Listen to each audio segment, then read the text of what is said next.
Имаш ли щастлива връзка с гардероба си? Знам, че звучи нелепо, но това би ти помогнало да си уверена, щастлива и да не губиш време. Представи си, че отваряш гардероба и там всичко е подредено. По цветове, по видове дрехи, дори по дни от седмицата. Представи си, че можеш да си избереш дрехи само за 20 секунди.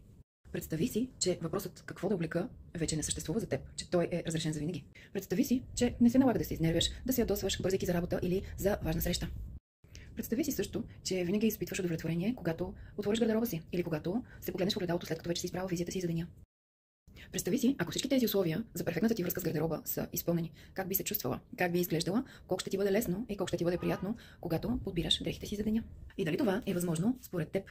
Да, разбира се, че е възможно и може да бъде постигнато с 3 лесни стъпки. Първо, най-важното е да определим своя личен стил. Второ, избягвайте хаотичното пазаруване. Само защото една дреха е ефтина и на промоция или защото стои на витрината на някой магазин, не е задължително тя да бъде ваша. Важното е дрехата да отговаря на вашия личен стил, да отразява това, което искате, да покажете, да изразите себе си по възможно най-добрия начин.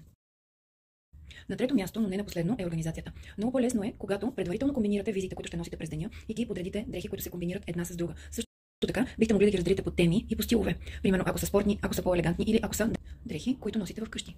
В обобщение, добрата връзка с гардероба отразява това дали имаме добра връзка с себе си. Съответно, определя какви избори правим на ежедневна база при покупките на дрехи. Съответно, какво обличаме, какво отразява то от нас. Защото в крайна сметка дрехите са само инструмент да изразим себе си. Споделете ми в коментарите дали това видео ви е било полезно и дали вие имате някакви интересни трикове, с които изграждате вашия гардероб или как успявате да си подредите. Ще ми е любопитно и интересно да чуя и вашата гледна точка.